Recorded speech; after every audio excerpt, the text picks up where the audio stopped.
मैं हूँ वीरेंद्र कुमार और इस कार्यक्रम में हमारे साथ मौजूद होंगे आज प्रशांत सावंत निफ्टी बैंक पे चर्चा करने के लिए, कुछ इंडस्ट्रीज के साथ स्टॉक्स और कुछ ऑप्शन ट्रेड्स।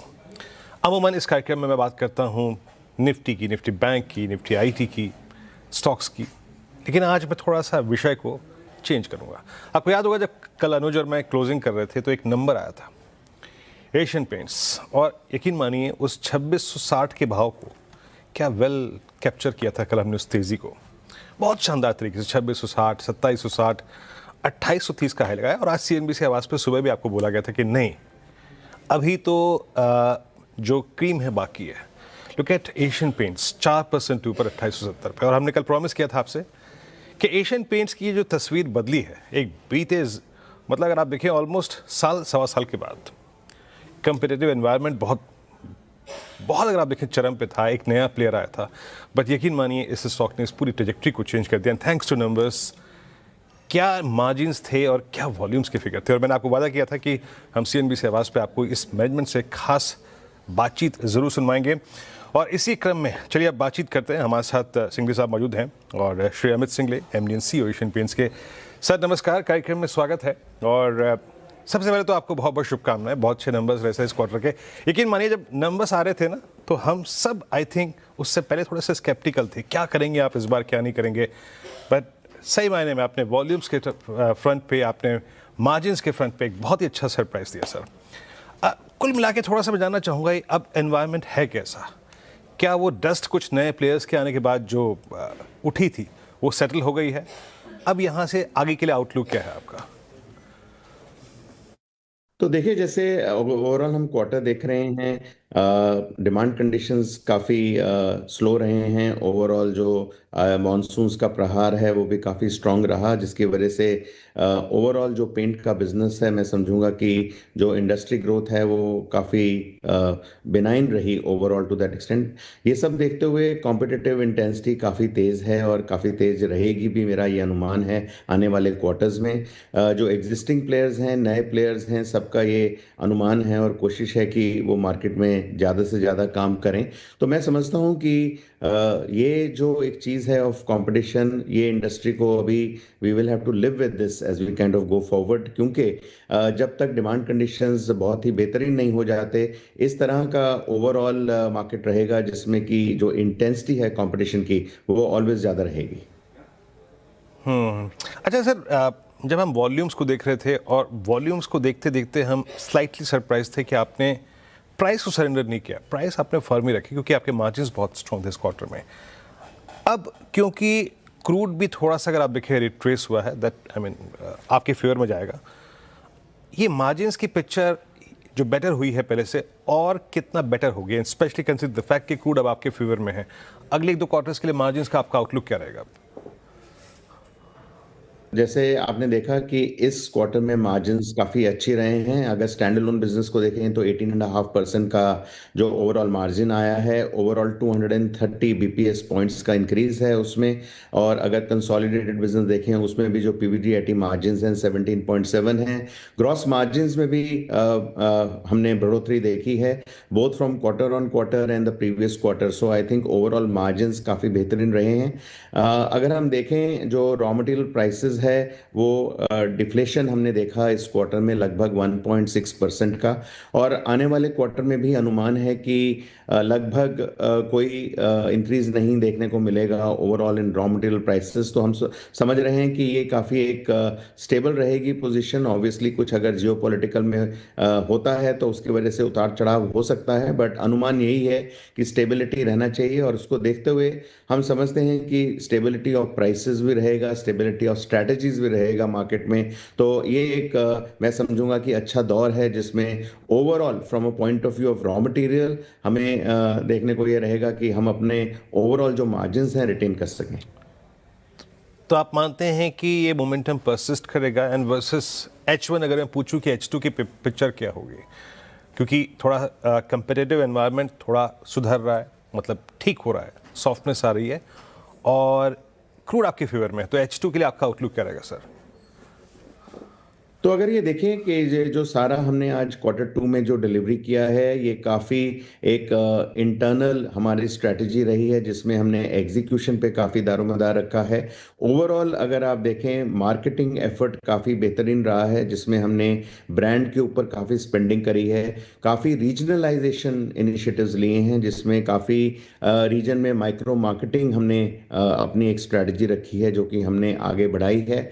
ओवरऑल जो हमारा B2B बिजनेस है, जो उसको प्रोजेक्ट्स इंस्टीट्यूशन बिजनेस बोलते हैं, उसमें भी हमने अपना फोकस आज की तारीख गवर्नमेंट और फैक्ट्रीज की तरफ किया है, ताकि हम जो कन्वेंशनल बिल्डर बिजनेस है उससे आगे हम बढ़ सकें। ये सब देखते हम समझते हैं कि ओवरऑल जो हमारी स्ट्रैटेजीज है वो डेफिनेटली काफ़ी इन प्लेस हैं। हम देख रहे हैं कि ओवरऑल डिमांड कंडीशंस थोड़ा सा ऊपर नीचे ही रहेगा। ओवरऑल अनुमान ये है कि उसमें ज़्यादा अंतर देखने को नहीं मिल रहा।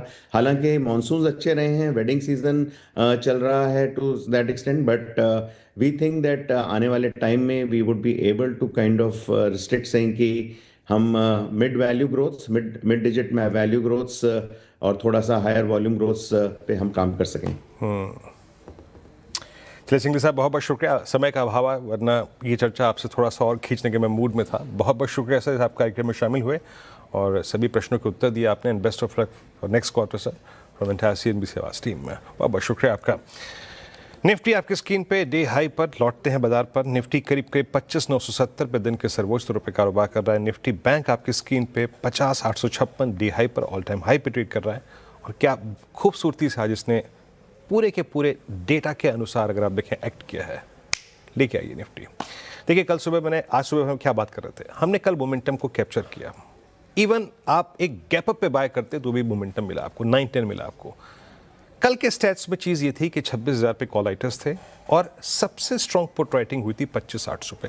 हमने थोड़ा सा फिल्टर दिया, बेस पर लेके आइएगा। एनी डिप अबाउ 25,771 और 721 10 और उस पुट राइटर के जोन के ऊपर वी विल बाय दैट। क्या लो लगा, जरा यहाँ रखिएगा, 808 का जस्ट फ्रैक्शनली 30-35 अंकों का डिफरेंस था। आया कुल मिला के उस प्रिंसिपल को इसने, जरा कल की पिरामिड्स लिखाइएगा प्लीज, अगर पढ़ी हो डेटाबेस में। तो कल 25,800 पे स्ट्रॉन्ग पुट राइटिंग हुई थी। सुबह मैंने आपको स्टैट्स में कोई चीज समझाई थी। FIS कैश में सेलर थे, इंडेक्स में सेलर थे, नेट शॉर्ट 160, बट कल के कॉन्ट्रैक्ट्स में उनकी तरफ से पुट राइट थी, जहां पे सबसे बड़ा आउटस्टैंडिंग वाई 25,800 पे था। सो कंक्लूजन उन स्टैट्स का यही था। ये देखिए, कोई भी डिप मिले टुवर्ड्स 25,800, 25,871, 771 बाय। आया निफ्टी डेलो पर, वहीं से अगर आप देखें तो बाजार ने इसको ग्रैब करने की कोशिश करी। एक बार निफ्टी का इंट्राडे चार्ट लेके आइए और फिर लेके आइएगा RS1 RS2 जोन। ट्रेड को चेक करना है। फर्स्ट इंस्टेंस में 25,946 वो पार हुआ। Now we are heading towards 25,988, 26,023 के जोन के आसपास। इंट्राडे हाई क्या रहा, 984। चेक करना है अब हमको अपने ट्रेड्स को इस क्लस्टर में। अगर 26023 बाइसेक्ट हुआ तो हमारे लिए वो ट्रेजेक्ट्री खुल जाएगी जिस ट्रेजेक्ट्री से हम अक्टूबर में 23 अक्टूबर को कोलैप्स हुए थे। तो इस तरीके से प्रोसीड कीजिए आप निफ्टी पर। स्टैट्स क्या कह रहे हैं, एक बार लेके आइए। क्या हम 26,000 को 23 को क्रॉस करने के मूड में हैं, या we need something else? Something else से मेरा इशारा है कल के इलेक्शन का रिजल्ट्स 14 नवंबर को जब बिहार के नतीजे आएंगे। देखिए अभी as of now that 26,000 call hold substantial OI। तो ये यकीन मान के चलिए 988 और 26,023 एक बड़ा ब्रेकआउट का जोन होगा, एक टफ जोन होगा। और अगर ये पार भी हुआ तो एक बड़ा मूव आएगा। बट याद रखिएगा, मेरे को लगता है, फॉर मी सिंपली पॉसिबिलिटी इस बात की लग रही है कि हम शायद कल के बिहार के इलेक्शंस के रिजल्ट्स का इंतजार करेंगे शायद। अब देखिए आप निफ्टी बैंक, क्या खूबसूरत अगर आप देखें इसकी ट्रेड कैंडल क्रिएट हुई है। आज सुबह अगर आप देखें ICICI बैंक ने वो थ्रस्ट जनरेट किया था। हमने क्या बात की थी आज सुबह, 58,500 पे बड़े कॉल राइटर्स हैं। To pick long trade on Nifty bank हमें दो चीजों पे गौर फरमाना होगा। Either a dip towards base 1 जो कि मोर और लेस रिस्पेक्ट देगा 10 डेमा और 58,000 के पुट राइटर्स को। इंटरडे लो क्या था 127 और हमारा जोन क्या था 209,967। आया वहां पे बेस क्रिएट किया, शूट अप हो गया। RS1 पे ट्रेड को चेक करना था और वो RS1 का क्लस्टर क्या था वो भी रखिएगा, क्योंकि कल कितनी कॉल थी यहाँ पर, सबसे बड़ा कॉल कंसंट्रेशन यही था। 454, 566 वो पार हो चुका है। That means now gradually we are proceeding towards 678 and 761 zones. Prashant ji नमस्कार, कार्यक्रम में स्वागत है आपका। अच्छा, एक बार ऑप्शन स्टैट्स दिखाइए जरा प्लीज, उस पर भी हल्की सी कमेंट कर देता हूँ कि बिल्डअप कैसा है इस वक्त। देखिए आज एक ICICI बैंक जाग गया है, वो डिफरेंशियल क्रिएट कर रहा है, और देखिए कॉल राइटर्स पे कोई बहुत कन्विक्शन है नहीं, और 58,800 की कॉल OI शेड कर रही है, और इन कंपैरिजन विद 58,500 पुट 59,000 की कॉल का आउटस्टैंडिंग OI ऑलमोस्ट हाफ है। तो ये सिंपली बायर के हक में है, but trade level to level, मैं अभी भी कहूंगा trade level to level. Prashant ji, Nifty bank पे आपका आउटलुक आज का। जी वीरू जी, गुड आफ्टरनून। सभी दर्शकों को नमस्कार। यहाँ पे मुझे लग रहा है डेफिनेटली अब कन्विक्शन नजर आ रहा है। अभी हम ऑलमोस्ट 25,980 26,000 के इर्द गिर्द स्पॉट ट्रेड कर रहे हैं। मैं यहाँ पे लॉन्ग अटेम्प्ट करना चाहूंगा थोड़ा सा 25,940 45 इस जोन में, जो मुझे लग रहा है कि आज दोपहर के सत्र में नजर आ सकता है, जस्ट कंसोलिडेशन। और वहां से मैं 100 पॉइंट का स्टॉप लॉस रखूंगा 25,840 25,840 सारे स्पॉट लेवल्स है। मैं वहां से एक्सपेक्ट कर रहा हूँ कि निफ्टी कम से कम 26,100 26,140 ये जोन्स दिखा दे। तो रिस्क रिवॉर्ड के हिसाब से मैं 30-40 पॉइंट नीचे निफ्टी में लॉन्ग इनिशिएट करना चाहूंगा। मुझे लग रहा है यहाँ से निफ्टी में कन्विक्शन भरी रैली आ सकती है, और मैं उसी के साथ अलाइन रहना चाहूंगा। 20 डेज के एवरेज के ऊपर हमें आज जो लो बना वो कल के लो से ऊपर बना, तो हमने प्रीवियस से लो को ट्रिगर नहीं किया है, और यही श्रृंखला ऑलमोस्ट चलती आ रही है। तो मुझे लग रहा है कि बुल्स के ग्रिप में मार्केट आ रहा है, और मैं उन्हीं के साथ अलाइन रहना चाहूंगा। इसी के साथ मैं अगर बैंक निफ्टी की तरफ देखूं तो यहाँ मुझे लग रहा है इसी लेवल पे मैं आउटराइट बाय रेकमेंड करना चाहूंगा। करीबन 58,600 58,600 मान के चलेंगे। मेरा यहाँ पे स्टॉप लॉस होगा करीबन 57,500 के नीचे, जस्ट अप्रोक्सीमेटली 1% रिस्क 57,500 के थोड़ा नीचे। यहाँ से जो टारगेट मैं एक्सपेक्ट कर रहा हूँ पोजिशनली वो होगा 59,200। यहाँ से मुझे लग रहा है कि 1,000-1,200 पॉइंट की स्पाइक इमीडिएट आ सकती है। जिस तरह का प्राइस एक्शन जैसे आपने कहा ICICI बैंक में नजर आ रहा है, ऑलरेडी SBI का सपोर्ट है, मुझे लग रहा है कि ये स्पाइक हम इस महीने या एक्सपेक्ट कर सकते हैं नियर फ्यूचर में। तो ओवरऑल दोनों इंडाइसेस में लॉन्ग की सलाह होगी। निफ्टी बैंक में करंट लेवल पे, बैंक निफ्टी में 30-40 पॉइंट नीचे, purely from a risk reward perspective. आपके ट्रेड्स प्रशांत, 3 ट्रेड्स। तो वीरू जी यहाँ पे मुझे लग रहा है जैसे मैंने कहा कि SBI में कन्विक्शन नजर आ रहा है। ये करीबन 960-62 के आसपास ट्रेड कर रहा है। मैं 950 के नीचे 948 स्पॉट लेवल स्टॉप लॉस रख के बाय करने की सलाह दूंगा। 985 985 ये टारगेट में एक्सपेक्ट कर रहा हूँ। नेक्स्ट एंजल 1 में बहुत स्ट्रॉन्ग प्राइस एक्शन है, सो यहाँ मेरी बाय की ही सलाह होगी। स्टॉप लॉस रखेंगे 2710 स्पॉट के नीचे, बिलो 2710। टारगेट मुझे लग रहा है हम 2800 2800 तक जा सकते हैं। और नेक्स्ट अगर हम AU बैंक के स्ट्रक्चर को देखें तो यहाँ एक डिसेंट कंसोलिडेशन और डिप आई थी और एक गैप को टेस्ट किया हुआ है। मुझे यहाँ से लग रहा है कि स्टॉक टेक ऑफ हो सकता है, सो मैं AU बैंक में बाय करने की सलाह दूंगा करंट प्राइस पे। स्टॉप लॉस 870 के नीचे रख के टारगेट करीबन 910 915 910 915 के मैं एक्सपेक्ट कर रहा हूँ। चलिए, तो ये 3 ट्रेड्स हो गए आपके।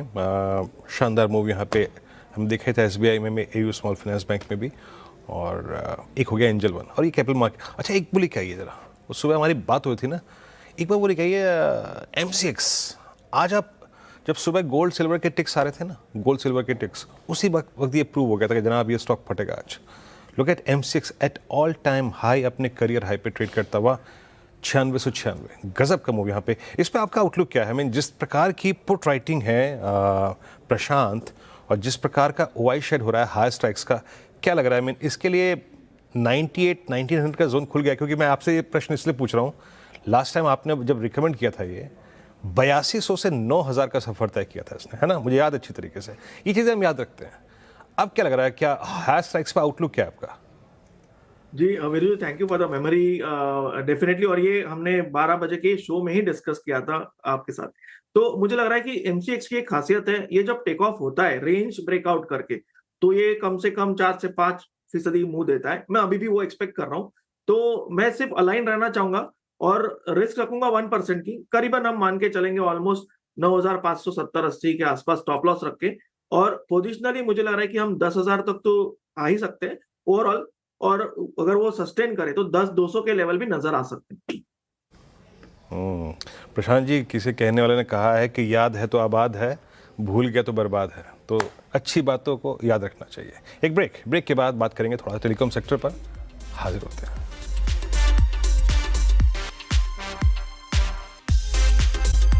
इंडिसेस पे चर्चा हुई, स्टॉक्स पे चर्चा हुई, एशियन पेंट्स की मैनेजमेंट से हमने बातचीत करी। मैं विषय को थोड़ा बदलूंगा क्योंकि कुछ न्यूज़ फ्लो जो है वो इस प्रकार का है। दरअसल सैटेलाइट स्पेक्ट्रम का आवंटन लटकता हुआ नजर आ रहा है। डिजिटल कम्युनिकेशन कमीशन के फैसले के बावजूद दूरसंचार विभाग ने अभी तक ट्राई से आवंटन की सिफारिशों पर सफाई नहीं मांगी है। ज़्यादा डिटेल्स और इस मुद्दे पर बातचीत करने के लिए मेरे साथ असीम मौजूद हैं। असीम, ये लास्ट टाइम मेरी जब आपसे बात हो रही थी, आपने कहा था कि ये कुछ ही दिनों में अगर आप देखें तो सैटेलाइट स्पेक्ट्रम का जो आवंटन है वो प्रक्रिया शुरू हो जाएगी। बट ये डेडलॉक कैसा, ये रुकावट कैसी? राइट, देखिए डेडलॉक सा बन गया अभी तक, क्योंकि खासतौर पे सबको इंतजार था कि कब सैटेलाइट स्पेक्ट्रम का आवंटन होता है और कब इनकी सर्विसेज की शुरुआत होती है। तो इसको लेकर के पिछले साल ट्राई ने अपनी सिफारिशें दूरसंचार विभाग को भेजी थी। दूरसंचार विभाग इसको लेकर के डिजिटल कम्युनिकेशन कमीशन के पास पहुंचा और कई सिफारिशों पर अभी भी सहमति नहीं बनी है। तो उसके बाद डिजिटल कम्युनिकेशन कमीशन ने कहा था कि हम टेलीकॉम रेगुलेटर ट्राई से इसके ऊपर दोबारा से क्लैरिफिकेशन लेंगे। 2 महीने भी उस बात को बीत चुके हैं, लेकिन अभी तक दूरसंचार विभाग ने ट्राई से दोबारा इसका रेफरेंस नहीं मांगा। तो इसका यह मतलब है कि अभी भी इसके अंदर कई सारी चीजें हैं जिसके ऊपर सहमति बनना बाकी है। तो एक बार फिर से जब दूरसंचार विभाग टेलीकॉम रेगुलेटर ट्राई से सिफारिशें मांगेगा, ट्राई उसके बाद अपनी सिफारिशें देगा, तो ये पूरी प्रक्रिया करने में बहुत सारा वक्त लगेगा। जो कंपनियां जिनको लाइसेंस मिल चुका है, जिसमें स्टारलिंक है, वनवेब है, वो अपनी सर्विसेज देने की तैयारी भी कर रही है। दोनों ने अपनी सर्विसिंग का टेस्टिंग भी करा दिया है, लेकिन अभी तक उनको स्पेक्ट्रम आवंटन का भी कोई क्लैरिटी आती हुई नजर नहीं आ रही है। तो अगले 2 से 3 महीने और स्पेक्ट्रम को मिलने में उनको लग सकते हैं, यानी कि अभी सर्विसेज शुरू होने में आपको बहुत लंबा वक्त भी लग सकता है। शुक्रिया असीम। ब्रेक के बाद कार्यक्रम में आप सभी का फिर से स्वागत है। निफ्टी बस मतलब गिन के 15 अंक दूर रह गया है 26,000 से, और अब वक्त है आज के ऑप्शन ट्रेड को पिक करने का। प्रशांत जी बताइए, क्या पिक कर रहे हैं ऑप्शंस में आप आज? तो वीरू जी, यहाँ पे अल्ट्राटेक सीमेंट में मुझे एक वेरी डिसेंट बेस फॉर्मेशन नजर आ रहा है और मुझे लग रहा है यहाँ से स्टॉक में मोमेंटम आ सकता है। तो इसको हम एक कॉल के जरिए कैप्चर कर सकते हैं। 12,100 स्ट्राइक प्राइस की जो कॉल ऑप्शन है, करीबन 129 के आसपास ट्रेड करके 129, यहाँ पे 75 के नीचे 74 स्टॉप लॉस रख के बाय करने की सलाह होगी। टारगेट 1 होगा 210, टारगेट 2 होगा 225, 210,225। शुक्रिया आपका। अल्ट्राटेक सीमेंट की 12,100 की कॉल, आपका आज का ऑप्शन ट्रेड, और 129 पर ट्रेड करते हैं। एक ब्रेक, अगली मुलाकात 2 बजे कमाई का। तब तक के लिए नमस्कार।